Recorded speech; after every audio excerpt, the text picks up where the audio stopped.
Jumpa lagi rekan-rekan penggemar audio sound system. Skema untuk power simetris ya. Barangkali ada teman-teman yang ingin mencoba gunakan skema yang ini ya. Yang skema ini sudah saya perbaiki ya untuk skemanya. Dan untuk dioda atau skema diodanya juga sudah saya perbaiki. Jadi untuk teman-teman yang mau mencoba gunakan skema yang ini saja ya. Dan nanti barangkali teman-teman ingin screenshot ya, nanti akan saya fokuskan untuk skemanya agar bisa di screenshot dengan jelas ya. Dan sebelumnya untuk teman-teman perlu diperhatikan juga ya, yang betul-betul mau mencoba driver simetris ini ya. Jadi dalam membuat skema atau menggambar ini saya sesuaikan titik-titiknya ya, titik-titik dengan yang ada di PCB berlubang seperti ini ya. Jadi sudah saya hitung ini 1, 2, 3, 4, 5, 6, 7, 8, 9, 10, 11, 12, 13. Ini adalah titik pemotongannya atau yang kita pakai untuk membuat driver ini ya. Dan untuk ke bawahnya 20 ini adalah tanpa kita potong ya. Jadi PCB yang utuh tanpa kita potong dan hanya kita potong di bagian ke sampingnya saja. Dan ini sudah saya sesuaikan ya. Jadi untuk pola atau model skemanya ini saya sesuaikan, ini turun berapa titik, ke samping berapa titik sudah saya sesuaikan agar teman-teman yang mungkin masih pemula dan ingin mencoba skema driver simetris ini menjadi lebih mudah ya. Dan untuk letak transistornya ini ya, untuk teman-temannya perlu sangat diperhatikan nih ya. Ini adalah TIP42 dan ini menghadap ke sana ya. Jadi seperti ini ya, seperti ini posisinya. Ini TIP42, ini TIP41 dan seperti gambar ya. Dan ini TIP41, ini TIP42 ya. Dan ini yang 2 biji ini adalah A733 ya, atau bisa juga menggunakan A564 ya kalau tidak ada A733. Dan ini menggunakan C945. Dan juga untuk elko ini ya, kalau yang di skema ini menggunakan 470 mikro ya, 50 volt. Dan ini kalau tidak ada teman-teman juga bisa menggunakan 220 mikro ya, karena saya mencoba dengan 220 mikro juga hasilnya bagus ya. Silahkan ya untuk teman-teman yang mungkin mau mencoba atau membutuhkan skema ini, silahkan di screenshot saja dulu ya. Ini saya fokuskan untuk kameranya. Silahkan teman-teman ya di screenshot, dan nanti akan saya jelaskan lagi ya untuk PCB atau skema ini agar teman-teman tidak ada kesalahan dalam mencoba ya. Sudah screenshot ya. Ini yang perlu sangat diperhatikan ya untuk teman-teman yang pemula ya, adalah komponen aktifnya ya untuk transistornya ya. Jangan salah untuk menghadap transistornya ya. Dan ini tidak saya buat skema komponennya ya. Jadi untuk transistor A564 biasanya bentuknya adalah seperti ini ya. Jadi saya gambar saja seperti bentuk transistor ini ya. Menghadapnya ini ke sana ya. Jadi ini yang bagian lengkung ada di sebelah sini. Dan ini juga ya teman-teman perlu diperhatikan. Dan ini untuk TR yang seperti ini yang ada garis 2 ini adalah bagian belakang ya, seperti ini ya, atau bagian yang ada besinya yang ada garis 2-nya. Dan untuk diodanya ini semua menghadap ke sana ya.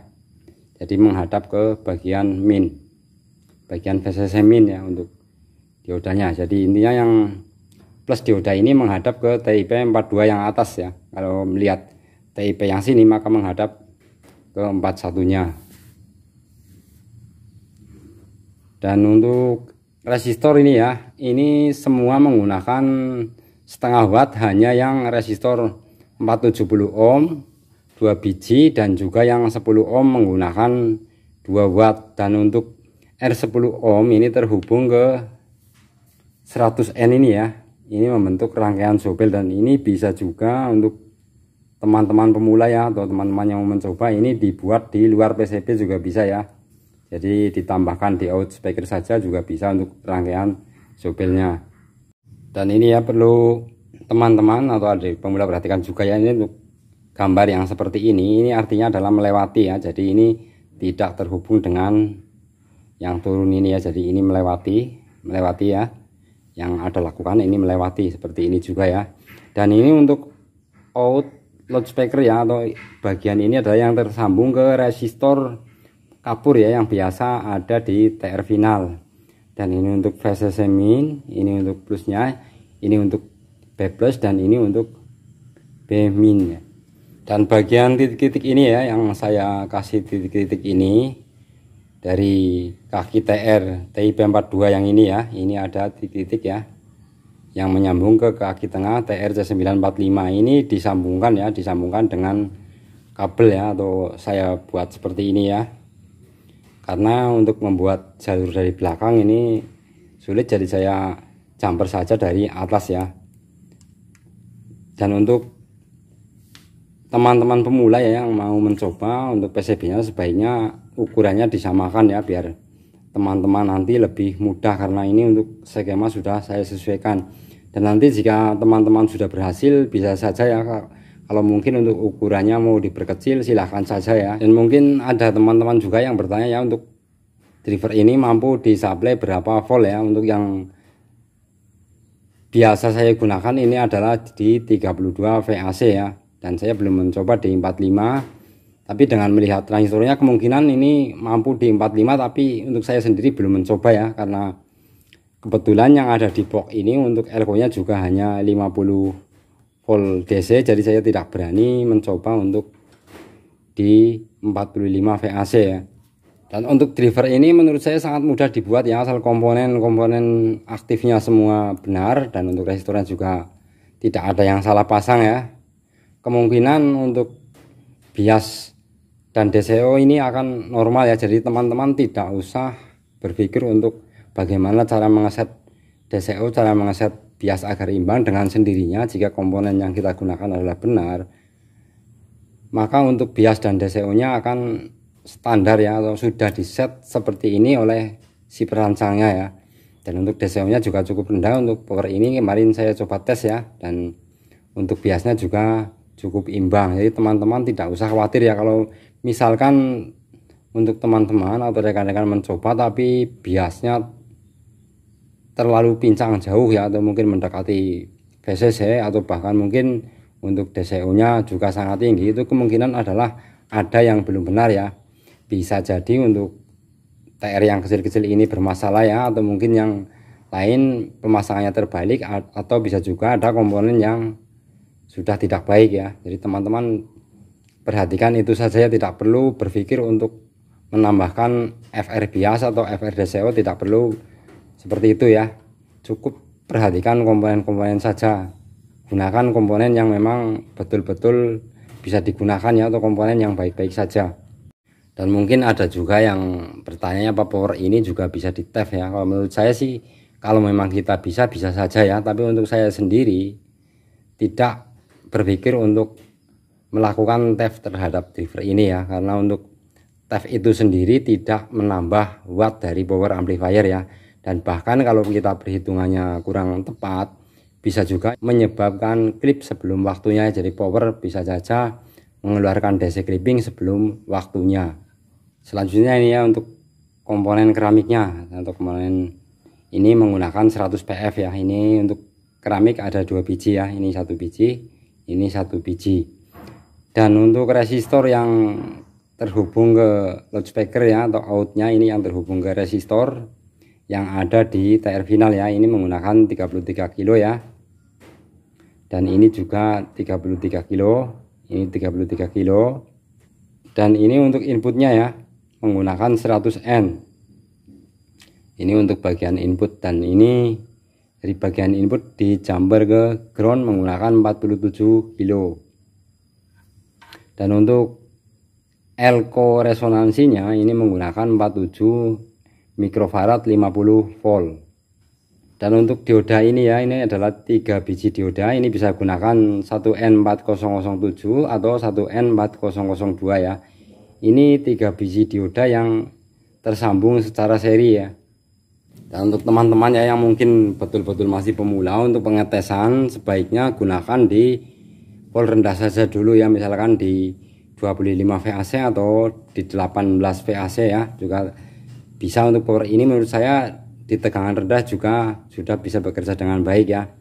Dan nanti jika sudah normal maka bisa dinaikkan ya untuk power supply-nya. Jadi teman-teman yang mungkin hanya punya loudspeaker dan juga tester ya, untuk cara pengetesannya bisa melihat video saya yang lain ya. Sudah pernah saya buatkan untuk videonya untuk cara pengetesan power atau driver power untuk pertama kalinya ya.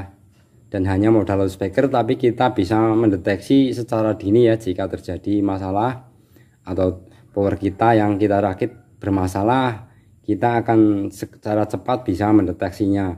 Ini untuk driver yang sudah jadi ya, silahkan teman-teman yang masih pemula di screenshot ya. Jadi nanti untuk menyesuaikan tata letak dari komponen agar teman-teman lebih mudah ya, silahkan di screenshot. Dan nanti akan saya balik juga posisinya ya untuk driver ini ya. Jadi nanti sambungan-sambungan di bawah seperti apa untuk teman-teman bisa memperhatikan dengan jelas ya. Silahkan di screenshot. Dan ini nanti akan saya balik ya, jadi langsung saya balik ke sini. Nah seperti ini ya, seperti ini untuk bagian bawahnya. Dan yang ada di bagian ini ya, teman-teman perlu diperhatikan ya, ini adalah TIP 42 ya, yang ini ya, ini TIP 42 yang bagian ini. Dan posisinya ada di sebelah sini jika posisi dibalik. Dan jika posisi seperti ini, maka untuk TIP 42 ada di bagian sini ya. Dan ini TIP 41. Ini TIP 41 dan ini TIP 42. Seperti itu ya teman-teman ya. Silahkan di screenshot ya, kalau mungkin teman-teman membutuhkan silahkan di screenshot untuk drivernya dan akan saya balik. Silahkan ya di screenshot untuk posisi sambungan-sambungannya bagaimana agar teman-teman bisa membuatnya dengan benar ya. Dan satu lagi ya, saya pesan untuk teman-teman pemula yang masih baru belajar membuat power ya. Jika power sudah bisa berbunyi dengan normal ya, tapi mungkin untuk DCO nya masih tinggi ya. Jadi teman-teman bisa mengganti transistor ini satu persatu ya, karena walaupun transistor itu kita tes baik-baik saja ya, belum tentu itu seimbang ya untuk HEV nya dari keempat transistor ini seimbang. Jadi yang kita butuhkan adalah untuk agar DCO nya ini normal ya, atau dalam batas ideal, untuk transistor ini adalah keempatnya mempunyai HEV yang seimbang ya, atau tidak berbeda terlalu jauh. Jadi caranya jika DCO nya tinggi mungkin melebihi lebih dari 100 mV ya, untuk teman-teman bisa ganti TR ini satu persatu ya, bisa diganti satu persatu untuk TR ini. Dan sambil diperhatikan ya untuk teknik cara meraba-raba, atau kita tidak punya tester yang bisa untuk tes HEV, tapi jika kita memang ada tester yang bisa untuk tes HFE, maka akan lebih baik jika sebelum pemasangan teman-teman dites dulu TR nya ini satu persatu ya. Usahakan untuk HFE nya tidak berbeda terlalu jauh. Kalau mungkin ada yang masih perlu ditanyakan ya untuk teman-teman, silahkan ditanyakan di kolom komentar ya. Dan terima kasih yang sudah menyimak video ini sampai akhir.